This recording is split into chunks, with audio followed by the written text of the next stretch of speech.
Chapter 9. Brent stared at the door long after Sam shut it. She kept insisting she wanted nothing more than friendship, but her actions expressed a different story. However, his mother had instructed him to value a woman's requests, and so he would leave, though every bone in his body wanted to stick around. Not desiring to leave a mess, Brent washed out the mugs from breakfast and set them in the drying rack. As he turned to examine the rest of the kitchen, he wondered if Sam would revert to her previous ways. A week from now, would the odor of spoiled food permeate the air? Would her fridge include only condiments again? As he thought back to Friday, the front porch steps flashed into his mind. Though no carpenter, he had taken shop in high school and had promised himself he would fix them before leaving. But time had gotten away from him. If he didn't do it now, he might never get the chance, and they wouldn't last much longer. The idea of Sam falling through and breaking an ankle, or worse, spurred him into action. In the garage, he found what he needed: a hammer, nails, and a few pieces of wood. It wouldn't be the total fix he would like to do, but it would reinforce the steps and make them safe to walk on. The morning air still held a chill, and the sun's heat wasn't overwhelming, which he was thankful for, as attempting the job any later in the day would have been a nightmare. He set the supplies on the ground and then picked up the first sheet of wood. It fit neatly over the bottom step, and he smiled as he picked up the hammer and a nail and pounded it into one corner. There was something to the rhythmic pounding that he found relaxing, and his smile grew as he picked up the second nail. An hour later, he stepped back to admire his handiwork. He had pried off the sagging wood of the two middle steps and replaced them with the wood from her garage. The color didn't match, but she could always paint it if it bothered her. At least this way he would rest easy knowing the steps were safer. He wiped the sweat from his brow and checked his watch. There was still time to clean up before he figured Sam would call. So he carried the hammer, nails, and rotted wood back to her garage and re-entered the house. He took a quick shower and had just gotten dressed when his phone rang. "Hello?" "Brent, it's Sam." He sank to the bed as she continued speaking. Was it too much to hope the issue was his engine? "Your car is fixed. Lucky for you, it was the AOS, so I can swing by and pick you up in a few minutes if you're ready." Lucky. He didn't feel lucky. His heart seemed weighted down. "Yeah, I'm ready whenever." "Okay, I'll be right there." Brent stared at the now silent phone. He should feel glad that he could continue to the cabin and relax in peace, but his feet drug as he packed up the last of his belongings. Would he be able to write without Sam's presence?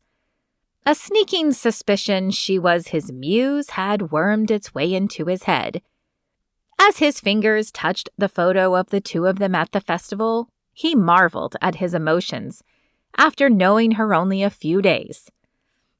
Then again, he'd only known Rachel for a week when he realized he wanted to marry her. Marriage wasn't on his mind right now, but parting with Sam left a bitter taste in his mouth. After packing the last item in his bag and zipping it closed, he spared one final look around the room, making sure he had missed nothing. Satisfied he had everything from the bedroom, he moved to the kitchen, scanning the rest of the house on his way.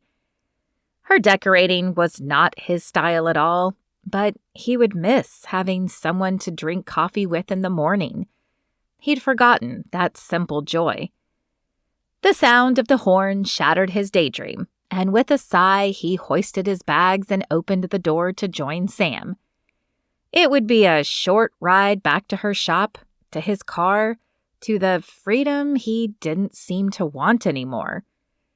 Sam's smile was tight, almost forced as he climbed in the truck. Was she battling the same emotions he was? He perceived, after her story that morning, she'd never want to live in the city again. But could he move? Or could a long-distance relationship work? Moments later, the shop came into view, and Sam parked the truck. With feet that felt encased in concrete, he followed her inside.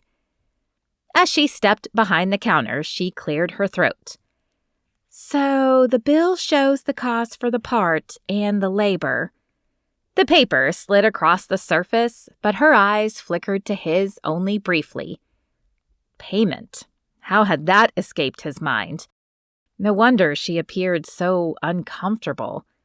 He picked up the bill, pulled out his platinum visa, placed the card on the bill, and pushed it back her way. In silence, she rang up the sale and pushed his card back. Then, from her pocket, she pulled out his keys and handed them over. He took them, wishing he had more to say, wishing he understood what he wanted, what she wanted. Perhaps I'll stop by on my way back through. The words sounded hollow and trite to his ears. I'd like that.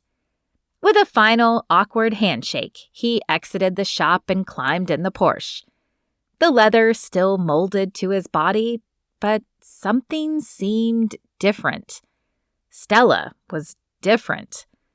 No, not Stella. He was different. The engine started without a hitch, and no smoke billowed out from under the hood. With a sigh, he put the car in gear and pulled out onto Willow Street. After passing the market, where he bought food for their first dinner together, he turned right on State. The elementary school appeared on his left, and before he realized it, he was passing the park and leaving Soda Spurs. Sad country music crooned through the radio, and he flicked the station changer until he landed on an uplifting Christian song. A smile surfaced at the memory of standing next to Sam in church the day before. She had a voice like an angel, though she denied it when he told her.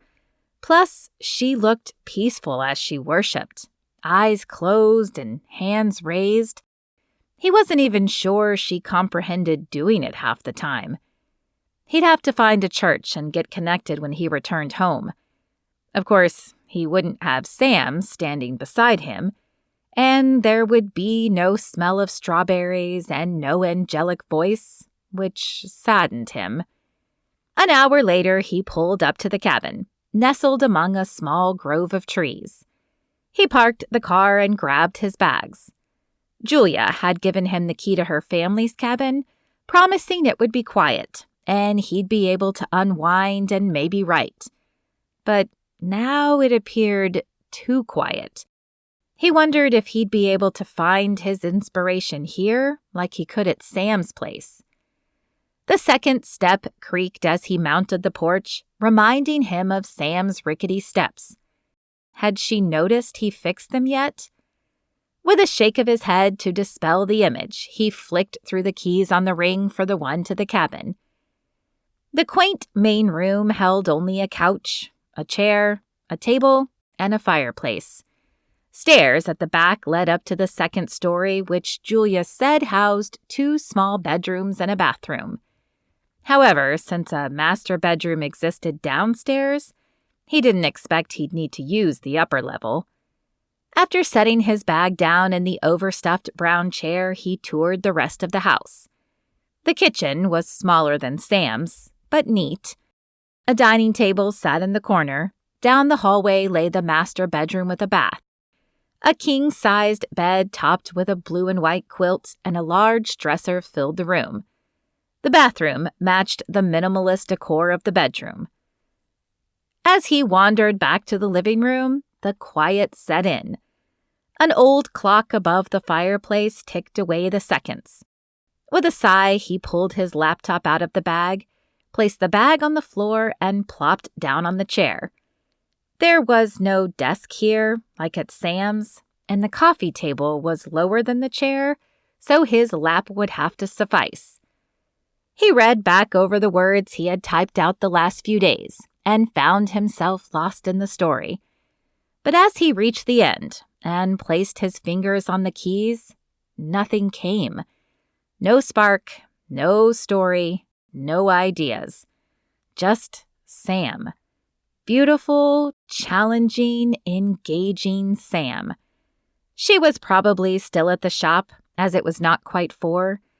Did she have a customer, or was she sitting and watching the clock hands slowly make their way around the face?